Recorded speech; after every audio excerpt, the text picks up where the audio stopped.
For this discussion, we are joined by Shyam Batra, international affairs expert located in London, and we're also joined by Ross Feingold, political risk analyst located in Taiwan.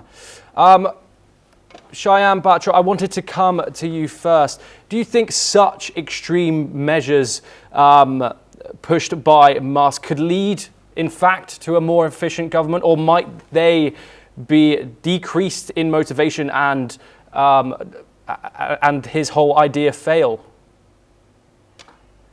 Hi, thank you for having me on. I'm Shyam Batra is my name, not Shyam, just to let you know. Apologies. I'm an Indian, but not a red Indian.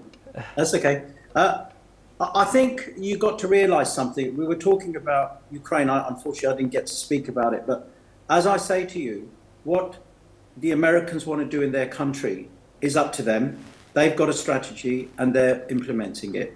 Musk is a very clever man. He knows what he's doing. And if he wants to get rid of people that are wasting money for just being there for the sake of being there and doing no actual physical work, which has been highlighted in America all through the Biden administration. There are lots of people, I believe he's also going to be dealing with the Pentagon as well. There are too many wasted people in these sort of jobs, and they're not doing the work they need to be done. So I say to you, and I think that people should not meddle into their business. It is their business. Trump knows what he's doing. He's quite a smart man. He's got a huge majority. And he's able to do many things like try and assist in this war. We are all losing the facade of everything here because there are too many people being involved in all these things, and it's not fair. It's like, for example, our country. Who's interfering in our country, telling us what to do when our government is not supporting our public, for example? And so if Musk has been given the mandate and set up Dodge, he knows that there is a lot of wastage going on in his country, and it is up to them to do it. And I say that we shouldn't meddle, nor should the press, in what they do in their business. He's got a new mandate, Trump. He's the new man on the block. He can fix a lot of things if he wants to. It's his country. And when people start meddling in, that's when everything goes wrong. Ross Feingold, I wanted to come to you next. It's 24 hours. Obviously, the deadline is tonight at midnight. Is that too rash? Is the fact that Elon Musk has come in unelected with the government of the Department of Government Efficiency, what does this say about the practice there? Do you think it's going to work? It might very well work. And frankly, I don't think it's a lot to ask employees of any organization, whether it's a government department or the private sector, to send a few bullet points about what they've been doing. I mean, I come from a background as a lawyer where keeping timesheets is a regular part of what we do. So asking federal employees at different agencies across the tremendously large federal government of the United States to type away a few bullet points about what they're working on, what they did over the past week. This really is not an unreasonable demand. In fact, I think it's a very reasonable demand. Will it justify people being laid off? That remains to be seen. But simply asking employees to tell their supervisors what they've been doing in recent days, I just don't see that as a problematic request. Shyam, I wanted to come back to you. Do you think, in the broader picture, Elon Musk as an unelected official, I mean, these new cuts are coming every single day, they're rolling in. Do you think Elon Musk has too much power in the US federal government? No, I don't think so. Look, President Trump has employed him.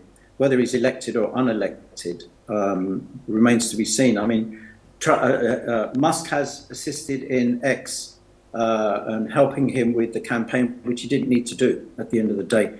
I don't think, I think this man's a very smart man, and America needs a good shake-up.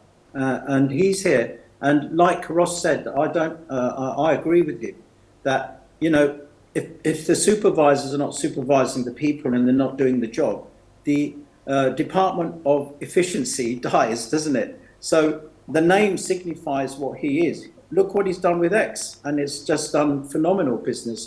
It's gone through the roof. But if he's unelected, he's unelected. You don't really need somebody to be elected for this post. It can be done from all types of ways. But I think he's the right man for the job. I think he's a very, very smart person to come on board. And the proof will be seen as time goes by. How America starts to improve their incomes, the tariffs that they've highlighted to the rest of the world as well, which I don't agree with so much. There could have been other ways of doing it, certain negotiations with other countries. But right now, I'm a firm believer that if I was Prime Minister, I wouldn't want anybody interfering in my country.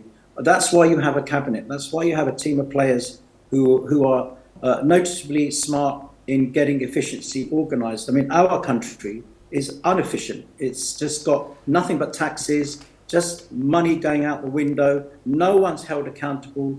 The members of parliament are a complete waste of time because they all laugh and joke in there. That's why it's called members of parliament, because they've left the public. It should have been members of people or members in that realm, because Yes. money is missing every time. I mean, look at America, it's such a big continent. Imagine how much loss. I mean, when the money went to Ukraine, where is the account for it? It was just handed over to Zelensky, and he can do what he likes with it. If he wants to buy 5 homes, he can. Apologies, Sharp. I wanted to stay on the topic of Elon Musk. Ross Feingold, do you think that the power that Elon Musk is wielding now will have any conflicts of interest within government? This may not be a big thing to ask in your view, but given his role in the space industry and now a politician, do you think that conflicts of interest will arise? Certainly a possibility, and President Trump has directly responded to this as a result of questions from journalists. And he said if there is a conflict, and he told this to Elon Musk as well, then Elon Musk has to back off. Will that actually happen in practice? Time will tell. But yes, it's certainly fair to say Elon Musk, his different companies, whether that's SpaceX or Tesla, have very large contracts with the federal government. And there certainly is some potential for conflicts of interest. I don't think it's really happened yet. And most of the complaints about Elon Musk's efforts through his Department of Government Efficiency up to now has really been the speed at which they are accessing data and the speed at which his team is sending termination letters to various employees at different government agencies. So in practice, the conflict of interest issue has not come up yet. It certainly, in theory, is a valid concern, though. Shayan Batra and Ross Feingold, thank you very much for joining us.